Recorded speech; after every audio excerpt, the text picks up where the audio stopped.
The following program is provided to you in part by Rich Anslone's REMAX A-Team.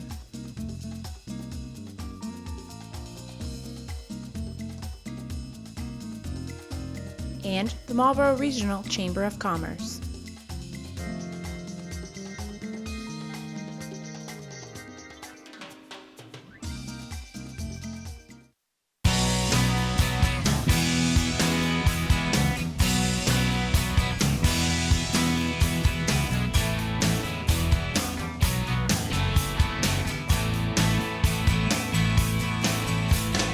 The long history of Marlboro's airport. Cupcakes so good they may make you swear. The business of saving dogs. It's all coming up now in this issue of the magazine. Hello and welcome to another issue of the magazine. I'm Dan Ginden. Our Faces and Places segment this month takes us to a local airport that has been in the business of flying since 1927. Marlboro Airport first opened in 1927, was forced to close down during World War II, but once again reopened in 1946. Now used mainly for personal transport and flight training, the Marlboro Airport is this city's hidden gem. Located on Farm Road, Marlboro Airport is one of the oldest airports in the area. Here they house many types of airplanes, primarily used for private transportation. Most of the airplanes that you'll see here at Marlboro, in fact most of the airplanes you're going to see anywhere, are single engine, burn gasoline, piston engines, and aluminum airplanes. I've always, from the time since I could know it, been fascinated by machines. And airplanes are a machine. And from the time I was a little kid, I always wanted to understand how they work and how to make them do things. We don't appreciate it here how lucky we really are to have these airplanes at our disposal at an affordable price. To me, it's freedom.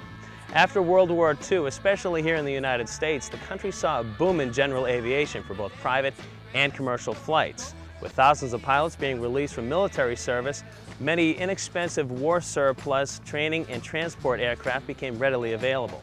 Aviation many years ago, I'm talking post-World War II, was a very happening thing. There were lots of little airports around. There was an airport in Grafton, there was an airport in Westboro, there was 3 airports in Framingham, airports everywhere you go. Since then, the business has become much more highly consolidated, particularly in the privately owned airports like Marlboro. They just disappear. In the year 2006, we lost 4 airports in Massachusetts. Privately owned airports. And they're gone. They're not even on the map anymore. Right now, today, there are 37 general aviation airports in Massachusetts. Of those, 13 are privately owned like Marlboro. And every one of them is vulnerable. Small airports like this are important to the community because they provide local access to public safety operations such as medical evacuations and search and rescue. The Marlboro Airport is an asset to the Marlboro Fire Department because it is one of the designated landing zones for New England Life Flight and all the other aeromedical helicopter services that service New England. The pilots like coming here because it's marked on their charts, it's marked in their GPS systems. They know they can land here relatively unobstructed. There's plenty of runway space and they don't have the crowds that they do doing a scene landing in other places. It makes it safer because A, if we need this for a landing zone, we just have to call Mr. Stetson, let him know they're coming in. He shuts down the airport traffic, makes an announcement on the radio. They come in, they do their thing. Sometimes it's what we call a hot load. They don't even shut the helicopter down. The doctor that flies the left flight comes out, does a quick assessment, bang, patient goes into the helicopter, they're off to Worcester within 8 minutes, as opposed to driving 25 to 30 by ground. Civil aviation includes all non-military flying, both general aviation and scheduled air transport. There are pilots that fly for the pure joy of flying. There are pilots that fly as part of their personal transportation. And of course there are pilots that fly for a living. General aviation includes business flights, private aviation, flight training, air ambulance, crop dusting, charter flights, police air patrols, forest firefighting, and more. Whether they're towing banners in the sky, or whether they're flying people to Hawaii, or hauling canceled checks around at night or flying air cargo. There's all kinds of pilots out there. You can start out as a recreational or for fun pilot, which is what I am. But if you want to advance, then you can get an instrument rating to be able to fly in weather, a commercial pilot, a flight instructor, all the way up to an airline pilot.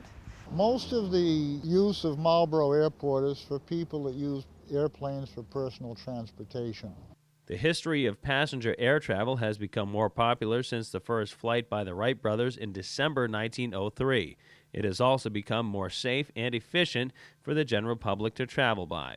I've been a pilot for 18 years. I learned to fly actually when I was in high school and got my license when I was a freshman in college. Anything to do with aviation. It's something I always wanted to do. When I got into college, I was able to take a couple of lessons before I ran out of money, but I was hooked. And I managed to get my private license by the time I graduated. And then I wanted to fly in the service, so I went in the Navy, and I flew in the Navy for altogether 21 years. And I got my civilian ratings on the side, and I've been an instructor for about 35 years, most of that time here. People who fly tend to be from all sorts of backgrounds. I find that a lot of them tend to be engineers or scientists or people with that technical leaning. I think because they like the technical aspects of it, navigation and things. And also they like the challenge. It certainly is a challenge, a different kind of challenge than you would get anyplace else to fly a plane. The economic benefits of a strong air transportation system are clear, proven by the many communities across the country that consider the local airport a great economic development tool. Marlborough residents and businesses alike benefit from the local airport, right here in their own backyard. Transportation by air is not just looked at as a fun hobby. Many businesses utilize small airports for business travel. They also provide the business community a more cost and time-efficient way to travel. Local airports bring money into the town. It's that simple. They give advantages to local businesses, small businesses, large businesses, that can fly in and out of a small airport for bringing in whatever it is they do, personal transportation for people that are in business. They let people in the town see what aviation really is, as opposed to someone who's just never really spent much time around an airport and doesn't really know about it except for what they read. Of course, the most important part of an airport is the runway. Without a runway, you don't have an airport. Many of the airports around, they still using turf runways, but ours is paved. And then there's a ramp area where the airplanes get parked and stop for gas and so forth, and to load and unload passengers. Taxiways for the airplanes to move from the ramp area to each end of the runway. Tie down spaces for the airplanes to be tied down when they're inactive. We have a maintenance shop where all of our maintenance is done. Buildings for the storage of airplanes, called hangars. The office area. That's basically it. That's your basic airport. All airports have the same setup. Very interesting little airport because it's so small, so you learn how to fly very quickly about takeoffs and landings, which is very important because there's not a lot of room here. So it's a great advantage for short-term pilots like myself. If you can land here, basically you can land anywhere. There's a standard traffic pattern for how you fly around an airport for landing, and they all do it. And the good pilots look around while they're doing it to see what the situation is on the ground. That's the hold line. You don't cross that line without you look around and look both ways for traffic. This word Marlborough on the ramp, by the way, is not there for vanity. It is required by state law that the name of the airport either be on the ramp or on one of the buildings. And sometimes when you're flying cross country, you get a little disoriented. There it is. I'm at Marlborough. Since there are so many airplanes and airports in the United States, you would think the average person would know the basics about the aviation industry, right? Wrong. Many people have the popular misconception that aviation is just a rich man's hobby. But it's not just for the rich, and not just for men, and it's not just a hobby. I managed to get my license when I was a high school student and college student. It doesn't take as much money as people think it does. It's definitely not a pursuit just for the rich and privileged. It's something for everybody to enjoy. Most people that don't fly in small aircraft, or even some people that do, they tend to have a complicated view of aviation because they hear bad news more often than good news about aviation. I guess that's the nature of the news business. I think there can be a misconception that flying is dangerous. You see commercials comparing pilots to daredevils, but actually we're a very safety conscious bunch. From a media perspective, if it bleeds, it leads. If I have an airplane that slides into the fence at 10 miles an hour and I call 911, within 15 minutes there'll be a helicopter right up there taking pictures. I will almost guarantee you that the newscast will say, and miraculously nobody was hurt. There's no miracle about it whatsoever. You can hit that fence on a bicycle and get hurt worse than you would hitting the fence with an airplane.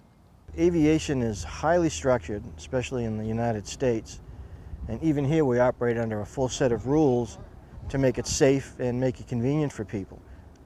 Many small aircraft manufacturers serve the general aviation market with a focus on private aviation and flight training. Dawn's Flying Service at Marlborough Airport provides ground and flight training to anyone who wants to learn how to fly. The first lesson when you go flying, the instructor is going to spend about 20 to 25 minutes on the ground with you, showing you the airplane, showing you how the control surfaces work, and how the control surfaces are controlled from the cockpit, showing how to check the airplane over prior to flight to make sure everything's in good order. That's required instruction. What will happen is the instructor will do the takeoff, get you up to a safe altitude, and have you take the controls, and you'll be flying the airplane in the first hour. And it's cool. Everybody comes down with a smile on their face. To become a private pilot, you do have to take ground training where you learn the basics of aerodynamics, regulations, airspace, radio communications, and such. And then there's the flight training where you actually learn to fly an airplane. Now, to get a private pilot's license, the Federal Aviation Administration, the FAA, requires a minimum of 40 hours total of flight training.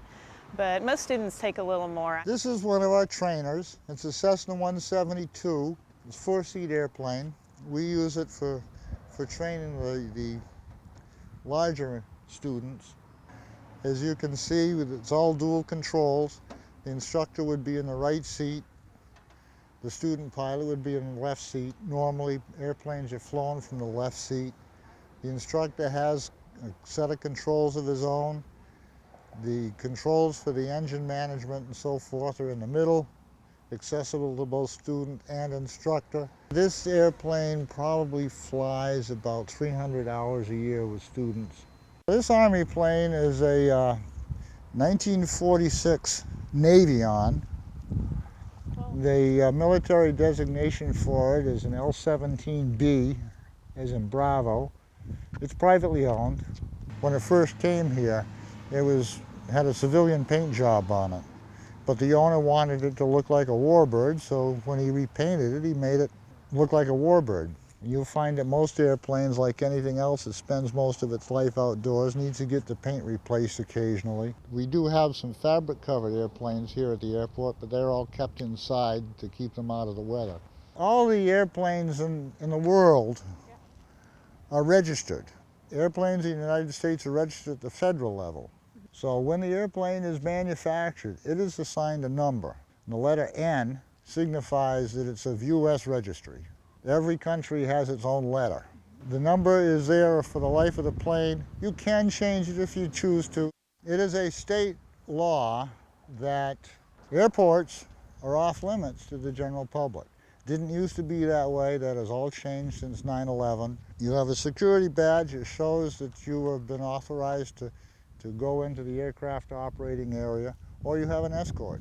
And that's universal across Massachusetts. If you are caught on an airport without an escort or proper identification by a law enforcement officer, you will be arrested. Those who fly have a unique view of the world around them. Marlboro is lucky enough to have such a great asset to the city right around the corner. To me, aviation is freedom and fun.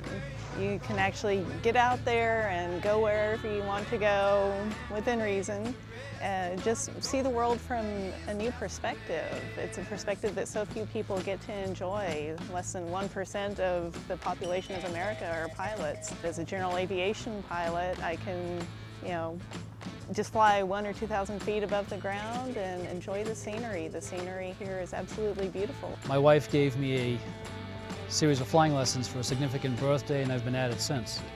Been working on plugging away slow but sure, for my own enjoyment. My favorite part was the day I soloed. Just the most amazing thing you've ever imagined.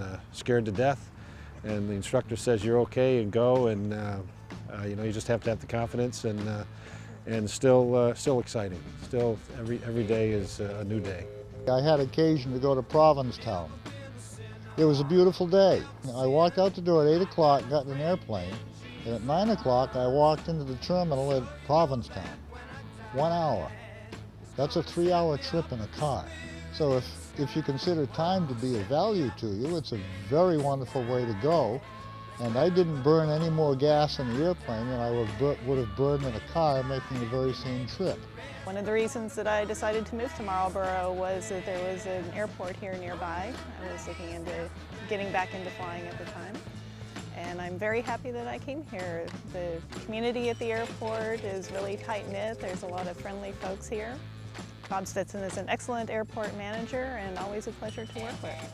There are not many small airports like Marlboro's around anymore, making it all the more important to preserve it for the future. It's very important, I think, for the economy. I think it's important for all the local flyers. A little airport in the community is very important, good for everybody. It is fun, it is not as expensive as you would think. It's something that not a lot of people get to try out, but so many people who do really enjoy it. I would say go for it and live the dream. If you would like more information about flight training and the Marlboro Airport, call 508-485-0069. For the magazine, I'm Brian Sullivan. Christina Mira introduces us to a California girl who allegedly makes the best cupcakes in the state. Their name says it all. They're tiny, tasty, come in more forms than ever before, and they're definitely not just for kiddie birthday parties. They're cupcakes, and well, they kick ass.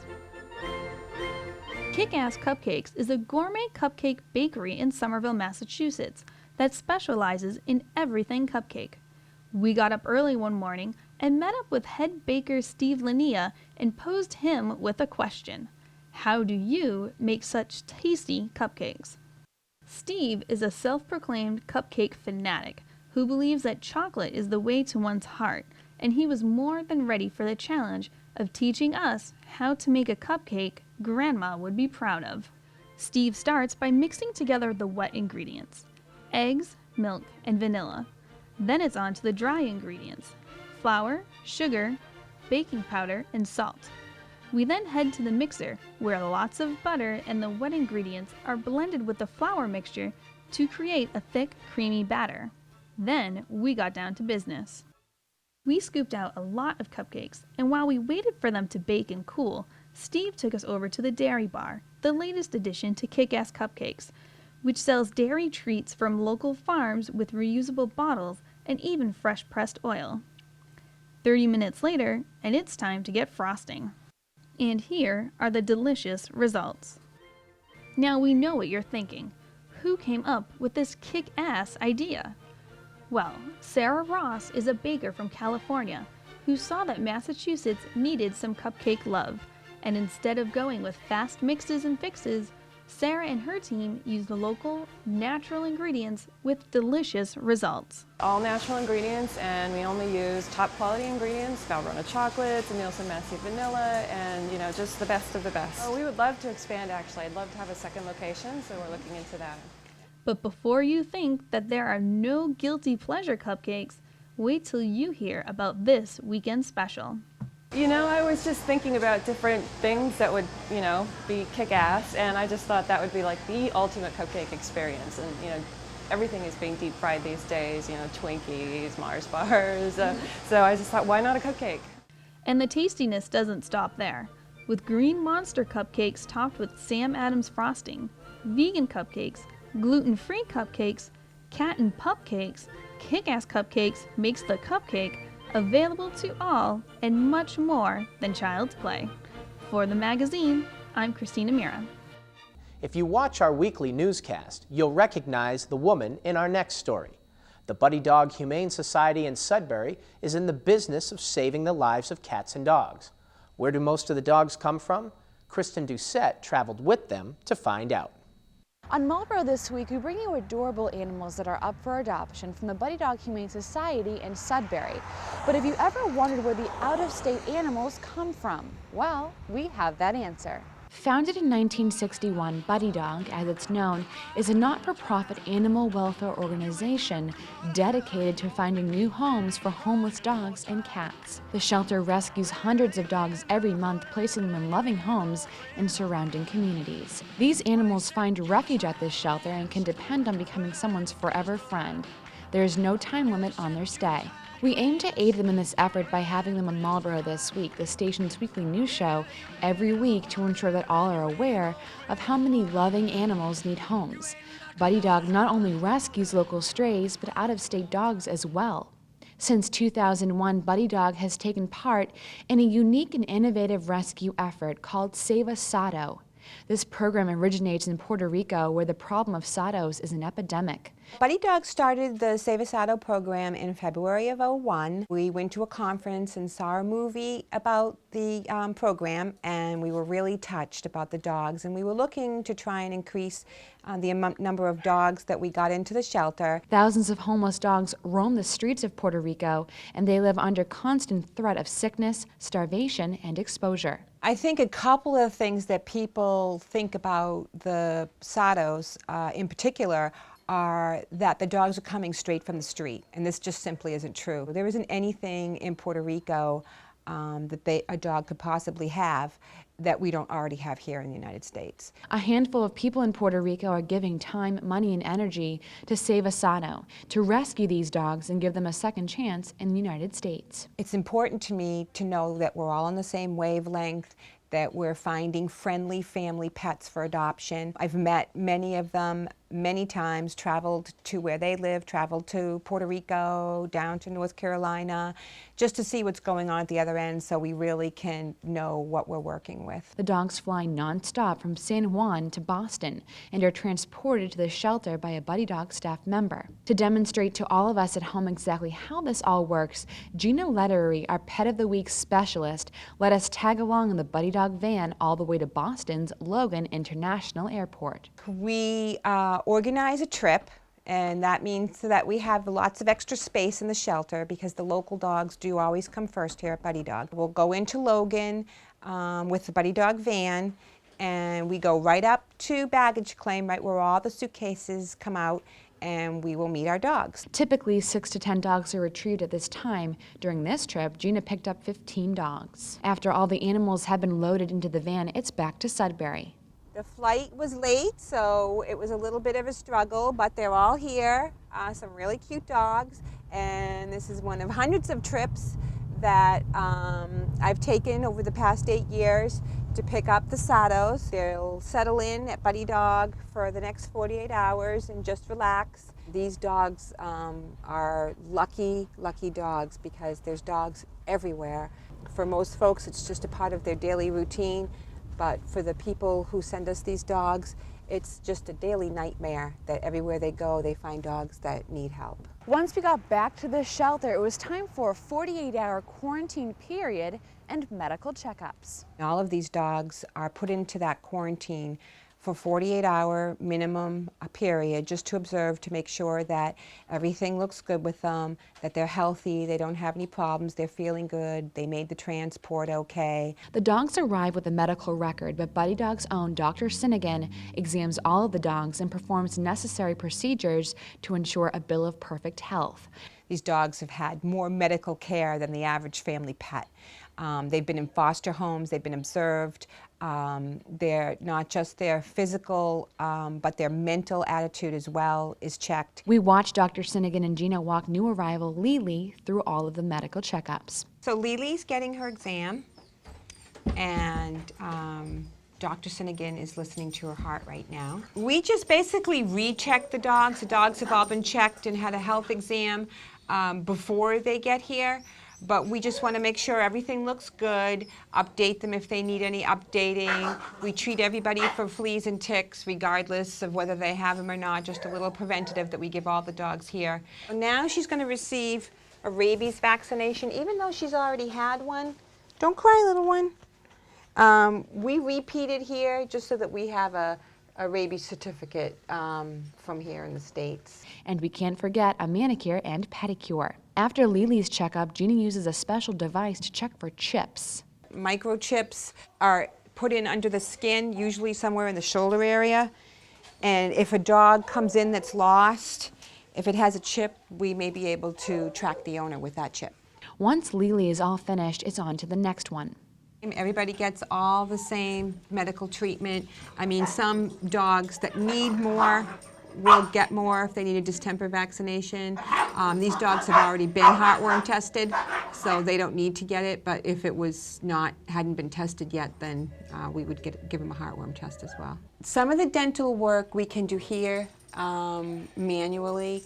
Other things, we would bring them down to Sudbury Animal Hospital to have them done. Satos tend to be small dogs, which is a very desirable characteristic to many families looking to adopt. We tend to steer away from placing them with really young children, but with the puppies and the really outgoing, friendly young dogs, if you have kids maybe 8 or over, it's usually not a problem. To date, the shelter has found loving homes for more than 1,500 Satos. The shelter has received a very positive response to the program, and although some people inquire as to why we take dogs from so far away, once they learn the plight of these dogs, they agree it's the right thing to do. I think the big thing is to see the change in some of the dogs' lives. I remember when I went to Puerto Rico, and we found a dog that was living in an abandoned building, and there she was laying on a mattress with, I don't know, 8, 10 puppies. And I said, oh my God, this dog has to come back to Buddy Dog. And then I got a picture of her a few months later after she was adopted, and she was lying on a couch with a blanket. And I thought, oh God, what a difference, you know, this dog's life is so good now and how lucky she is. Fortunately, the New England area has seen a decrease in local strays and unwanted litters. This can be credited to education and a successful movement towards spaying and neutering all pets. If you would like more information on the Save a Sato program, please visit saveasato.org. Also, you can visit the shelter's website for more information on all of the animals at the shelter at buddydoghs.org. These animals have traveled so far looking for a loving home. So if you're looking for an adorable new pet, look no further than the Buddy Dog Humane Society in Sudbury. I'm Kristen Doucette for the magazine. That's going to do it for this issue of the magazine. We hope you enjoyed it. Please feel free to contact us if you have any story ideas or suggestions for this program. We are always listening. For all of us here at WMCT-TV, I'm Dan Ginden. We'll see you in the next issue.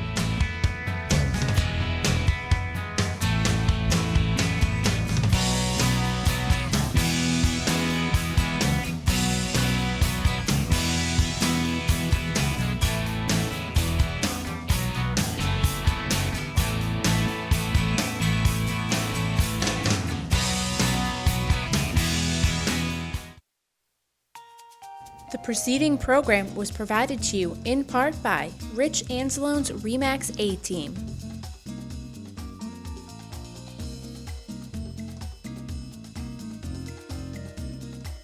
And the Marlboro Regional Chamber of Commerce.